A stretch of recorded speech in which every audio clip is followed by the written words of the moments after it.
up, we're gonna praise Him. You come and fill our hearts with all your power and love. Take us a level up. You're so amazing. You're so amazing.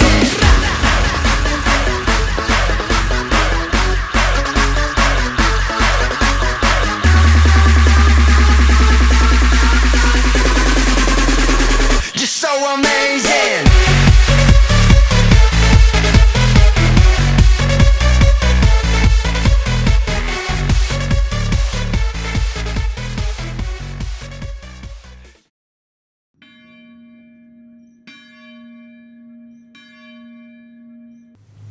Saudara yang dikasihi Tuhan, hari ini adalah hari Minggu Paskah ke-6. Pada minggu ini, kita merayakan masa penantian akan hadirnya Roh Kudus. Sebagaimana para murid mendapat peneguhan dari Tuhan Yesus saat menantikan datangnya Roh Kudus, demikian juga dengan kita pada saat ini. Semoga melalui ibadah ini kita beroleh peneguhan Allah yang menyatakan kasih-Nya. Sebelum memasuki peribadatan minggu, saya persilahkan masing-masing pribadi bersaat hening sejenak. Kita hening sejenak.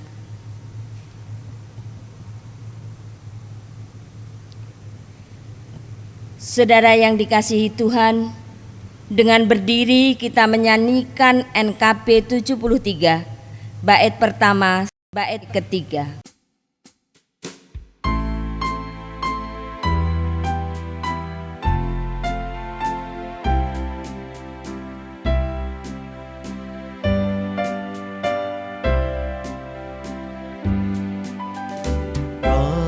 Kasih Tuhanku lembut padanya, ku bertelut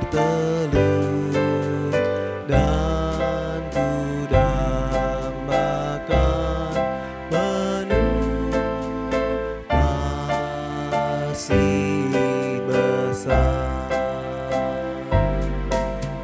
Yesus datang di dunia, tanggung dosa manusia. Bagiku punya kasih besar.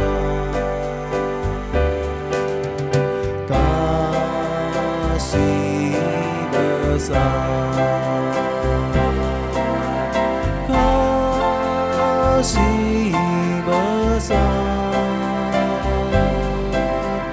tidak terhingga dan ajaib benar. Kasih besar. Wahai insan, datanglah, mari sambut kasih-Nya.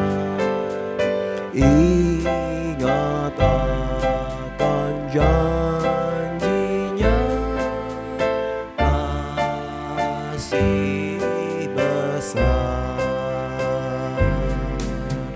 Yesus lama memanggilmu, simak suaranya merdu, dan serahkan hatimu. Kasih besar, kasih besar, kasih besar, tidak terhingga dan ajaib benar. Kasih besar.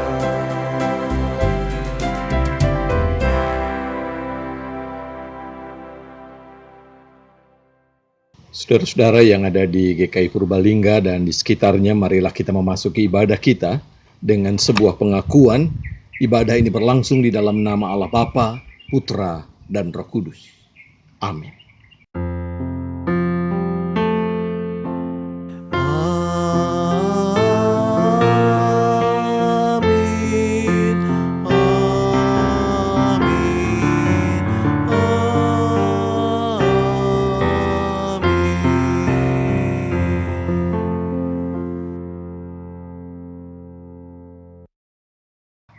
Damai sejahtera Allah menyertai saudara-saudara sekalian.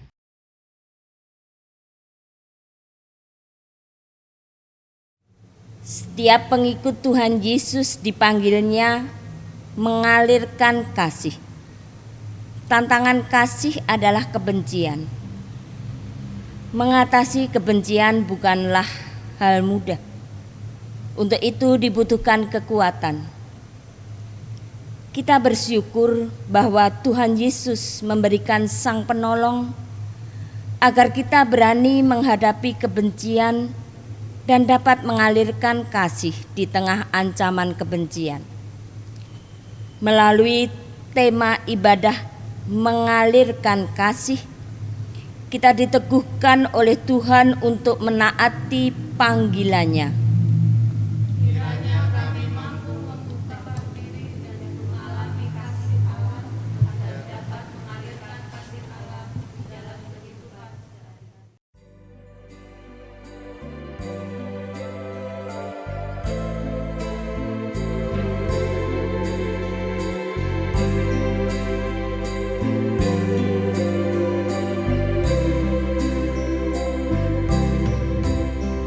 Di saat ini ku angkat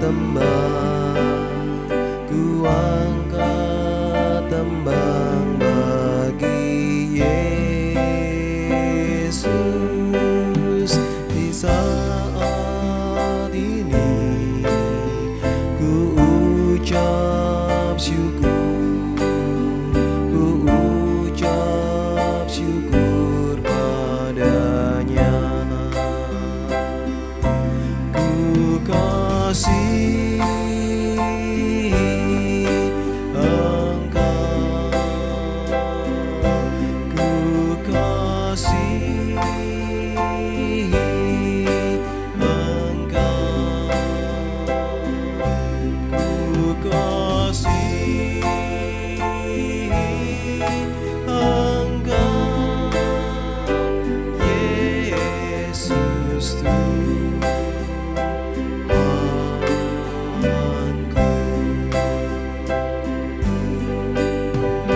saat ini dengarlah Tuhan, dengarlah seruan doaku. Di saat ini ku mohon Tuhan, ku mohon berkat kasih-Mu. Ku kasihi Engkau, ku kasihi Engkau, ku kasihi Engkau, Yesus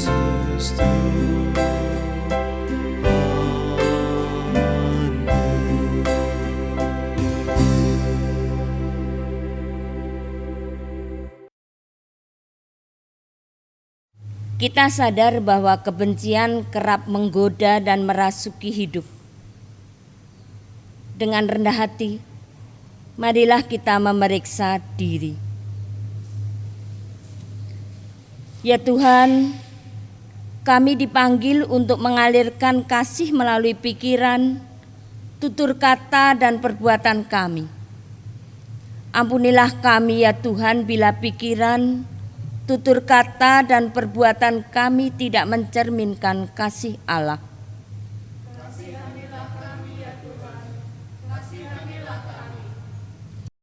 Ya Tuhan, hati kami kerap lemah.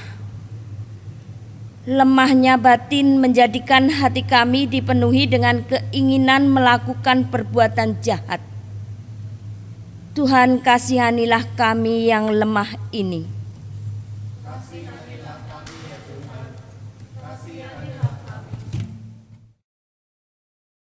Ya Tuhan, pimpinlah kami agar senantiasa membuka hati dan mengalami kasih-Mu. Dengan mengalami kasih-Mu, kami dapat mengalirkan kasih pada sesama. Tolonglah kami ya Tuhan.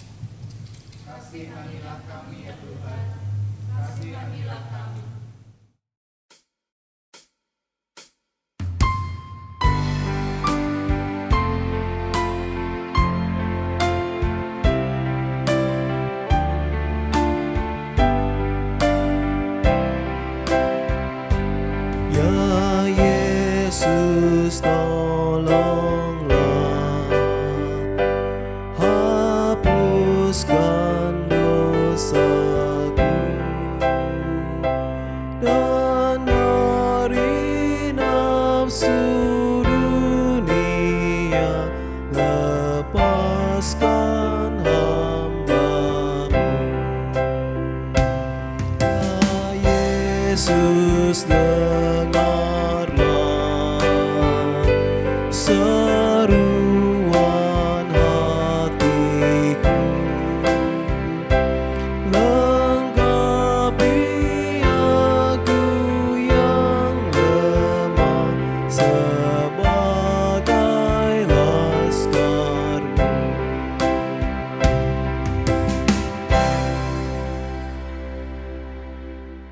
Terimalah berita anugerah.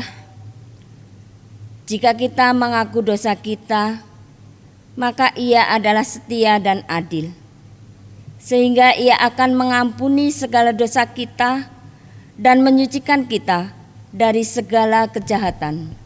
1 Yohanes 1 ayat 9. Demikianlah anugerah Allah.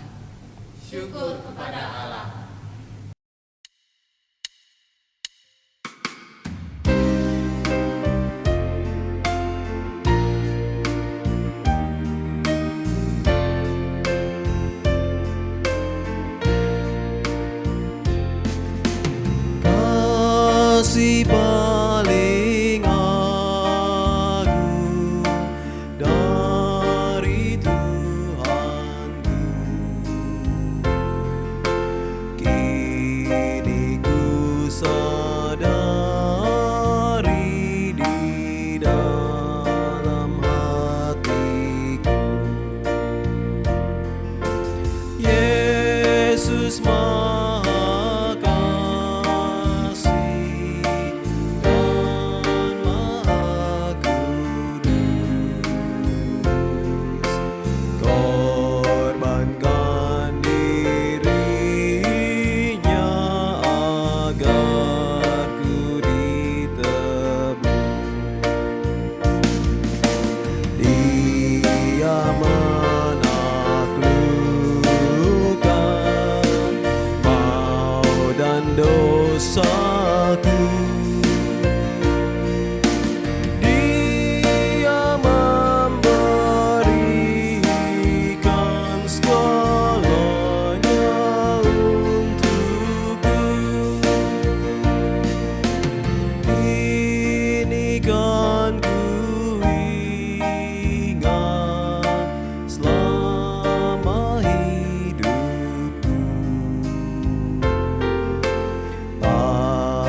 sejauh kuatku.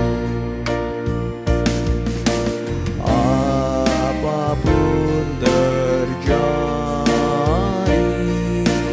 atas diriku, takkan ku lepaskan kasih-Mu, Tuhan.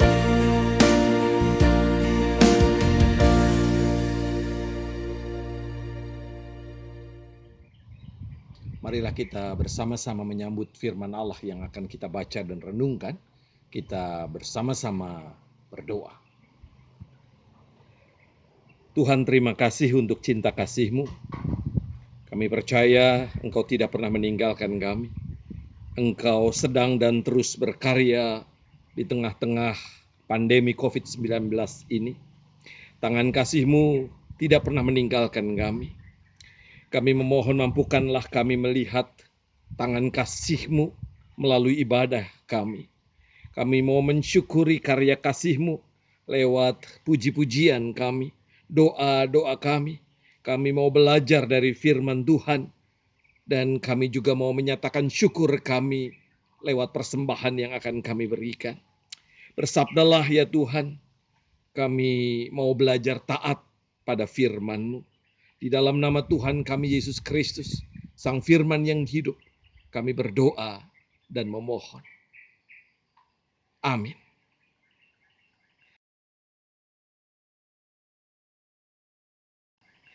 Saudara-saudara, firman Allah pada hari ini diambil dari Injil Yohanes pasal 14 ayat 15 sampai dengan 21.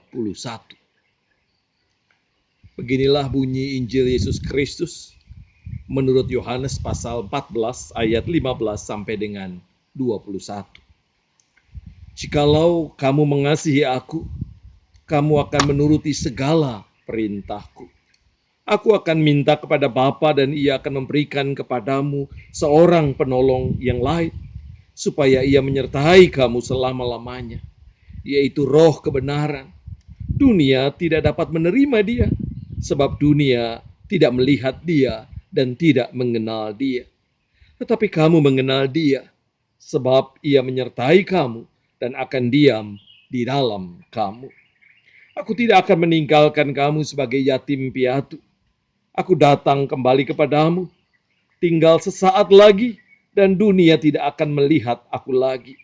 Tetapi kamu melihat aku, sebab aku hidup dan kamu pun akan hidup.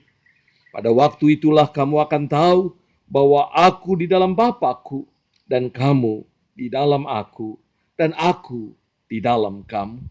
Barang siapa memegang perintahku dan melakukannya, dialah yang mengasihi aku. Dan barang siapa mengasihi aku, ia akan dikasihi oleh Bapa-Ku, dan aku pun akan mengasihi dia dan akan menyatakan diriku kepadanya. Demikianlah Injil Yesus Kristus, yang berbahagia ialah setiap kita yang mendengarkan firman Allah dan yang melakukannya dalam hidup kita setiap hari. Haleluya. Haleluya, haleluya, haleluya.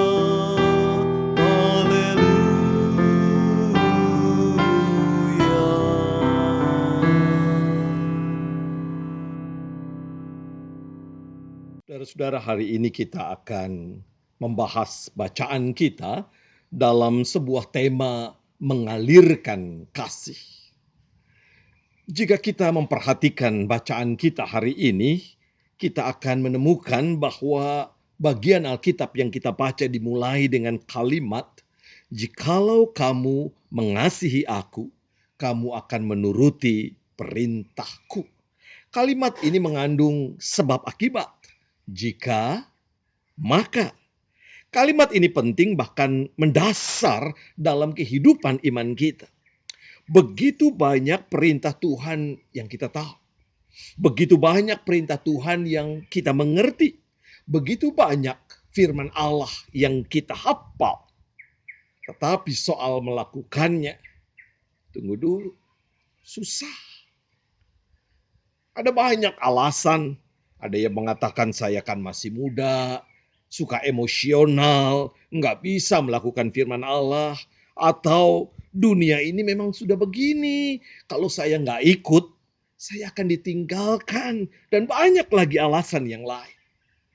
Saudaraku, apapun alasan kita sebenarnya, kita sama saja dengan orang Farisi dan ahli Taurat. Mereka tahu banyak tentang firman Allah, tetapi tidak melakukannya. Justru bahkan mereka dengan pengetahuan akan firman Allah itu kemudian menghakimi orang lain. Firman Allah itu dikenakan kepada orang lain.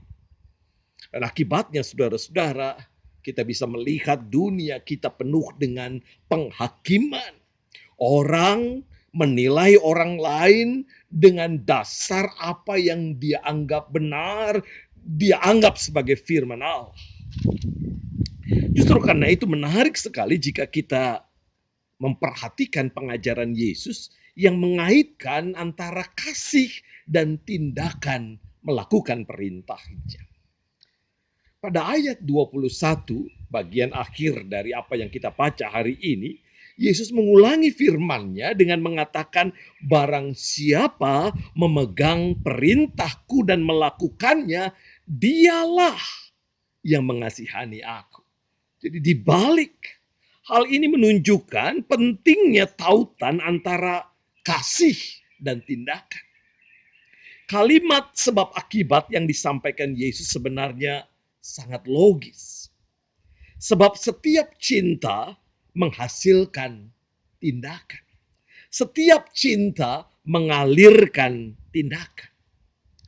Mari coba kita ingat ketika kita sedang jatuh cinta. Bukankah tindakan-tindakan yang keluar dari cinta itu kadang-kadang bukan tindakan biasa? Dan kita melakukan itu dengan sepenuh hati untuk menunjukkan betapa cinta kita kepadanya. Cinta menghasilkan tindakan. Cinta mengalirkan tindakan. Itulah yang digambarkan Injil Yohanes secara utuh. Coba kalau kita bertanya kepada Injil Yohanes, mengapa Yesus datang ke dunia? Maka salah satu jawabannya terdapat dalam Yohanes 3 ayat 16. Karena begitu besar kasih Allah akan dunia ini, sehingga ia telah mengaruniakan anaknya yang tunggal, supaya setiap orang yang percaya kepadanya tidak binasa, melainkan beroleh hidup yang kekal. Cinta menghasilkan tindakan. Cinta mengalirkan tindakan. Kalau kemudian kita bertanya lagi, mengapa Yesus rela berkorban demi umat manusia? Maka jawabannya salah satunya Yohanes 15 ayat 13 sampai dengan 14a yang mengatakan, tidak ada kasih yang lebih besar daripada kasih seorang yang memberikan nyawanya untuk sahabat-sahabatnya. Kamu adalah sahabatku. Seluruh tindakan karya Yesus berangkat dari cinta, mengalir dari cinta. Dan itulah yang kita pelajari hari ini. Pertanyaannya saudara-saudara, apakah kita mencintai Yesus? Kalau cinta mengalirkan tindakan seperti yang Yesus lakukan, pertanyaan lebih lanjut adalah tindakan seperti apa yang diharapkan Yesus yang muncul karena cinta kita kepadanya. Mari kita lihat Alkitab kita lagi.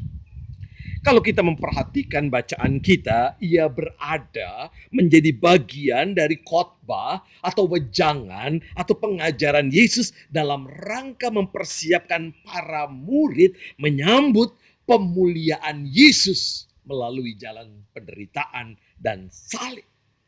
Jadi pengajaran ini disampaikan sebelum Yesus ditangkap, disalibkan, dan mati. Pengajaran ini dimulai dari pasal 13. Ketika Yesus memperagakan adegan pembasuhan kaki. Melalui peragaan itu Yesus menunjukkan teladan diri sebagai hamba, dan itu karena ia mengasihi. Tanda kasih, tanda cinta ditunjukkan lewat teladan menjadi hamba. Kasih bukanlah sebuah opini, tetapi sebuah tindakan. Kasih disampaikan, dinyatakan dengan cara merendahkan diri. Mari kita saling mengasihi dengan cara saling merendahkan diri. Demikian ajakan Yesus kepada murid-muridnya dan juga kepada kita saat ini di sini. Barulah kemudian Yesus menyampaikan setelah peristiwa itu bahwa ia akan memberikan nyawanya sebagai tanda kasihnya akan dunia ini. Mendengar pernyataan Yesus itu, suasana menjadi muram, gelisah, tidak nyaman. Bahkan Petrus sempat marah. Yesus kemudian mengingatkan agar mereka jangan terlalu khawatir. Jangan gelisah, jangan takut. Mengapa? Karena ada janji dari Bapa di sorga. Janji itu berupa rumah Bapa. Mereka akan tinggal bersama-sama di rumah Bapa. Tetapi itu janji masa depan. Ada janji lain yang disampaikan, janji masa kini. Yesus akan memberikan seorang penolong. Demikian yang kita baca dalam Alkitab kita. Tetapi karya sang penolong yang disebut Parakletos, yang berarti penghibur, pembela, pengantara, akan terjadi seperti yang kita baca di awal tadi, jika kita mengasihi Yesus. Artinya saudara-saudara, penolong itu dirasakan kuasanya oleh orang-orang yang mencintai Yesus dan melanjutkan karya-karya Yesus di dunia ini. Penolong tidak datang otomatis menyertai orang yang KTP-nya beragama Kristen, tidak. Tetapi penolong menyertai, bahkan berdiam diri dalam orang-orang yang mengasihi Yesus dan siap berkarya bagi Yesus. Justru karena itu saudara-saudara, penolong tidak dikenal oleh dunia ini. Pada ayat 17 ditegaskan itu karena dunia tidak mengasihi Yesus dan sudah pasti tidak melakukan apa yang Yesus kehendaki. Apa yang dikehendaki, apa yang dikerjakan oleh sang penolong. Seorang teolog, Jean Vanier namanya, menulis refleksi atas Injil Yohanes. Ia mengatakan begini, karya penolong antara lain adalah menyingkirkan rasa cemas, rasa kesepian, membawa rasa kehadiran, rasa aman, damai, dan persekutuan. Rasa cemas akan kesepian tengah dibayangkan oleh para murid. Kesepian oleh karena kepergian Yesus dengan cara yang mengerikan. Kesepian, saudara-saudara, perasaan yang sangat tidak nyaman.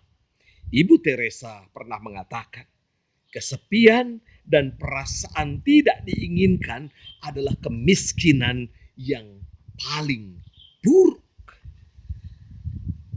Para murid merasakan bahwa masa depan mereka suram tanpa Yesus. Mereka membayangkan betapa mereka akan kehilangan pegangan, kesepian tanpa kehadiran sang guru mereka. Tetapi Yesus menegaskan, engkau tidak akan menjadi yatim piatu. Engkau tidak akan kesepian, engkau tidak akan sendirian. Sebab apa? Sebab sang penolong akan datang. Rasa cemas akan tugas yang diemban mereka memang tidak mudah. Tetapi mereka akan merasakan kehadiran sang penolong yang akan memberikan kekuatan, inspirasi, dan semangat yang menyala-nyala. Kembali pada Jean Vanier, ia mengatakan, roh penolong akan memberikan kekuatan dan kasih baru kepada kita untuk melakukan pekerjaan-pekerjaan Allah. untuk melakukan hal-hal yang tampaknya tidak dapat kita kerjakan dengan kekuatan kita sendiri, tidak mampu kita kerjakan dengan kekuatan kehendak kita sendiri. Beberapa contoh disampaikan oleh Zhang Fanier seperti mencintai orang-orang tertentu yang tidak kita sukai. Untuk mengampuni musuh yang telah melukai hati kita begitu dalam. Untuk menjadi kawan bagi mereka yang berbeda. Untuk terbuka terhadap mereka yang mempunyai pola pandang dan pola kerja yang berbeda. Tegasnya, cinta kepada Yesus akan menghasilkan tindakan-tindakan seperti yang Yesus lakukan terhadap kita, terhadap dunia ini. Dan dalam rangka itu kita diberikan kekuatan melalui Sang Penolong. Saudara-saudara, bagaimana kita bisa menghidupi pemahaman ini? Ada sebuah gambaran. Suatu ketika ada seorang wartawan mengikuti kegiatan Ibu Teresa. Pagi ini Ibu Teresa mendapatkan tugas merawat seorang bapak tua yang sakit parah dan dibuang ke tempat sampah. Sekujur tubuhnya penuh borok. Ia berhasil diselamatkan dan dibawa ke tempat Ibu Teresa. Ketika mereka memasuki ruang di mana bapak tua itu dirawat, bau busuk menyengat. Wartawan itu tidak kuat. Ia mundur perlahan dan mengambil gambar dari jarak yang cukup jauh. Setelah selesai membersihkan semua lukanya, Ibu Teresa keluar, mencuci tangannya, dan segera wartawan itu bertanya kepadanya, "Ibu, apakah Ibu tidak merasa bau busuk yang menyengat?" "Oh, saya merasa." "Apakah Ibu mual?" "Oh iya, saya mual." "Kok Ibu kuat berada di sana?" Lalu Ibu Teresa menjawab, "Ketika saya merawat bapak tua itu, saya membayangkan tengah merawat Yesus yang mengasihi saya. Saya membayangkan luka-lukanya adalah luka-luka Yesus yang telah menebus dosa-dosa saya. Itu sebabnya saya punya kekuatan untuk merawat dia." Saudara-saudara, itulah gambaran kekuatan yang diberikan Sang Penolong kepada kita. Dan kita melakukan karena cinta kita. Ukuran cinta yang mengalirkan tindakan nyata adalah cinta dan tindakan Yesus kepada dunia ini dan kepada kita. Memang ini bukan hal yang mudah. Benar, tidak mudah melakukannya. Sekali lagi itu sebabnya Yesus memberikan penolong buat kita. Mari kita coba refleksikan ini dengan hidup kita saat ini. Bukankah tidak mudah untuk tidak berpikir egois saat ini? Bukankah di masa pandemi ini semua orang ingin kebutuhannya terpenuhi? Berbagi di tengah kesulitan tidak mudah. Tetapi mengapa kita bisa melakukannya? Karena kita membayangkan Kristus. Kita memandang Kristus yang terluka itu, dan itulah panggilan hidup kita. Karena kita cinta kepadanya, mengalir tindakan-tindakan yang mencerminkan cinta kita kepada Dia. Saudara-saudara, di masa isolasi ini, cinta kita diuji. Di masa yang mengkhawatirkan ini, cinta kita diuji. Dan cinta itu menjadi terlihat, tampak lewat tindakan-tindakan nyata. Sebab dari cinta mengalir tindakan-tindakan dalam hidup kita. Tuhan mencintai kita semua. Amin.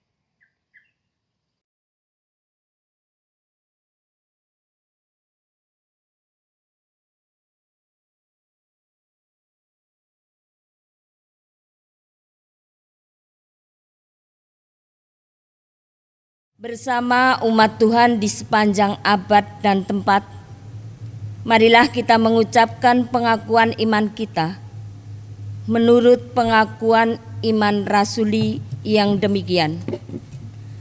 Aku percaya kepada Allah, Bapa yang Maha Kuasa, Khalik langit dan bumi, dan kepada Yesus Kristus, anaknya yang tunggal Tuhan kita, yang dikandung dari Roh Kudus, lahir dari anak darah Maria, yang menderita sengsara di bawah pemerintahan Pontius Pilatus, disalibkan, mati dan dikuburkan, turun ke dalam kerajaan maut.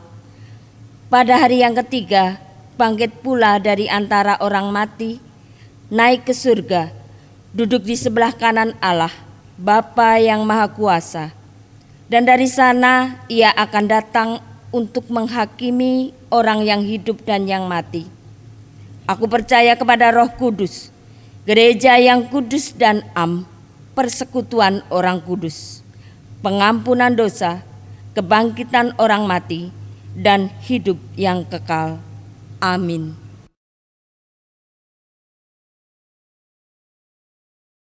Saudara-saudara, mari kita menyatukan pergumulan harapan kita dalam doa syafaat.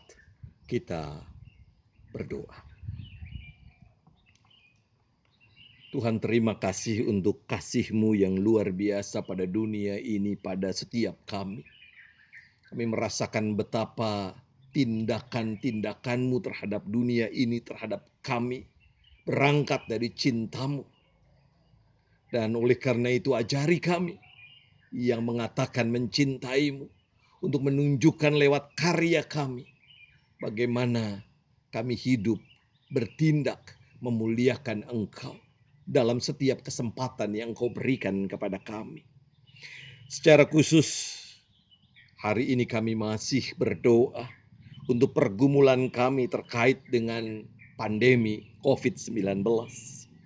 Kami mau berdoa untuk mereka yang terdampak COVID-19, mereka yang dirawat di rumah sakit, atau yang melakukan isolasi mandiri. Tuhan, besertalah dengan mereka. Kami mau berdoa mereka yang kehilangan pekerjaan, mereka yang kena PHK, mereka yang bangkrut. Oh Bapa yang baik, besertalah dengan saudara-saudara kami ini. Kami merindukan karya kasih Tuhan. Kiranya oleh karena rahmat-Mu, kami boleh bahu-membahu saling menopang satu dengan yang lain, hingga kehidupan bersama yang lebih baik boleh terjadi sekalipun COVID-19 masih membuat kami cemas. Kami mau berdoa, mampukanlah kami menjaga diri kami dan menjaga orang lain, agar kami bisa menghentikan laju virus COVID-19. Biarlah kami boleh menjaga jarak dengan orang lain, sekalipun kami tetap mengasihi. Biarlah kami memakai masker, sekalipun kami tetap bercakap-cakap, menyatakan cinta kami. Kiranya Tuhan menolong kami, agar di masa terpisah ini, tali cinta semakin erat. Tuhan, kami berdoa, mampukanlah kami menjalani hidup sederhana, agar tersedia bahan makanan bagi semua. Kiranya kalau kami memiliki kelebihan, kami bisa berbagi pada setiap orang, dan kami boleh menjadi tangan kepanjangan Tuhan. Kami mau berdoa untuk mereka yang harus keluar rumah karena tugas dan tanggung jawab mereka. Mereka yang bekerja di dunia medis, dokter, perawat, dan lain sebagainya. Mereka yang bekerja di dunia transportasi, mereka yang menjual jasa, pengemudi ojek, becak, petugas toko, dan lain sebagainya. Berikan kesabaran, kekuatan, dan kegembiraan dalam mengerjakan tugas-tugas yang harus kami lakukan. Berkati mereka, berkati keluarga mereka. Kiranya damai sejahtera Allah mengiringi hidup mereka. Kami mau berdoa untuk gereja-gereja Tuhan, lembaga-lembaga keagamaan. Kiranya sekalipun keterbatasan finansial terjadi, mereka boleh terus berbagi cinta kasih Allah. Kami rindu gereja-gereja bersehati saling menopang. Dan inilah tanda kami tubuh Kristus yang tidak terbagi-bagi. Kami berdoa secara khusus untuk GKI Purbalingga dan gereja GKI di Purwokerto dan sekitarnya. Kami doakan gereja-gereja lain, kiranya kami boleh bersinergi, berkati para pendeta, hamba Tuhan, calon pendeta, penatua, aktivis, karyawan, semua yang terlibat dalam kehidupan bergereja. Mampukan kami melaksanakan tugas pelayanan kami dengan kreatif. Dan kiranya sekalipun kami tidak dapat berjumpa secara fisik, kami terus menyapa lewat medsos kami, agar persekutuan kami tidak hilang, melainkan terus kami jaga lewat kegiatan-kegiatan yang bermanfaat. Kami teringat dengan saudara-saudara kami yang menjalani ibadah puasa. Kiranya di tengah situasi yang sangat sulit semacam ini, mereka tetap dapat menjalankan ibadahnya dengan baik. Dan kiranya sukacita bulan suci Ramadan tetap mereka rasakan.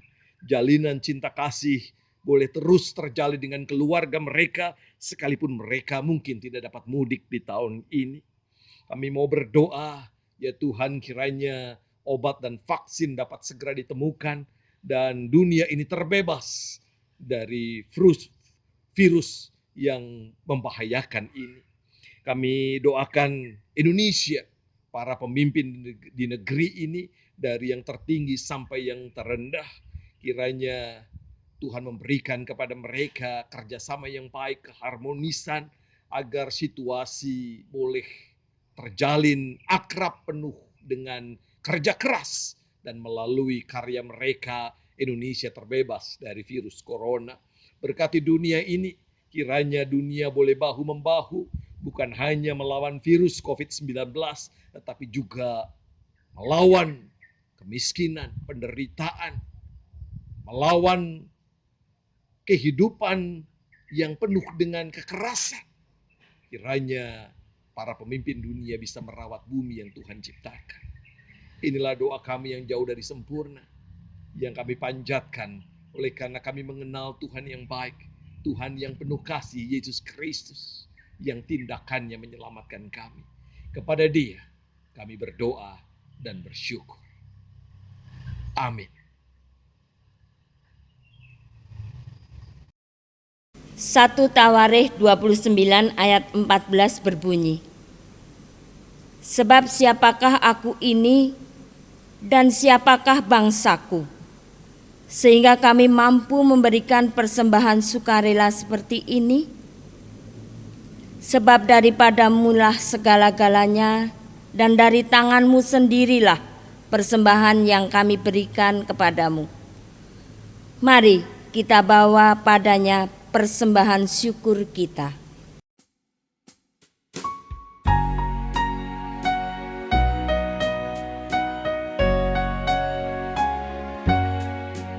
Beribu lidah patutlah memuji Tuhanku dan mewartakan kuasa-Nya dengan hidung merdu.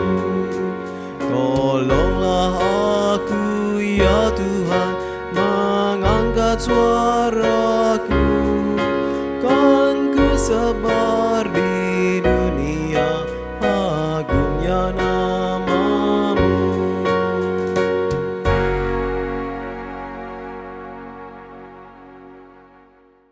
Dengan bangkit berdiri, kita akan menghaturkan persembahan dengan bersama-sama kita berdoa. Kita berdoa. Tuhan Allah Bapa kami bersyukur Engkau telah memberkati kami. Kami bersyukur Engkau telah memberikan kami berkat yang luar biasa. Pada saat ini kami mempersembahkan persembahan. Kiranya Engkau berkati persembahan ini dengan melalui pengelolaan yang baik dan tangan-tangan yang Engkau berkati. Kiranya persembahan ini boleh tepat sasaran dan nantinya boleh namamu dimuliakan melalui persembahan ini. Ampuni dosa kami Tuhan, jikalau di dalam kami mempersembahkan masih terdapat kekurangan dan dosa. Di dalam Tuhan Yesus kami berdoa. Amin.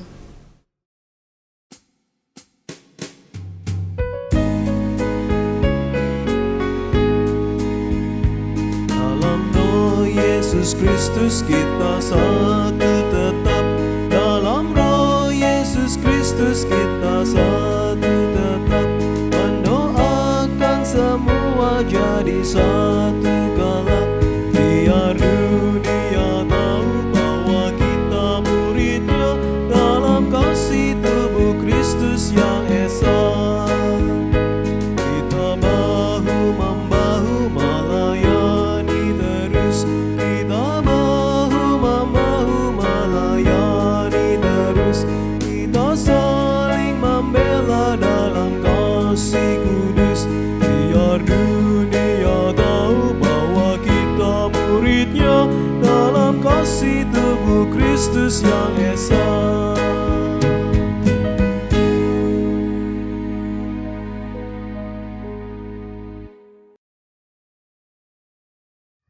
Saudara-saudara, marilah kita melanjutkan ibadah kita di dunia yang dikasihi Tuhan ini. Pulanglah dengan damai sejahtera, angkatlah hatimu kepada Tuhan, dan terimalah berkat Tuhan. Pulanglah dalam cinta kasih Allah Bapa, Putra dan Roh Kudus, yang telah memberikan cahaya yang menerangi dan menghangatkan persekutuan ini. Pergilah dengan cinta, agar semangat menularkan cinta dalam tindakan nyata terus membara dalam hidupmu setiap hari. Amin.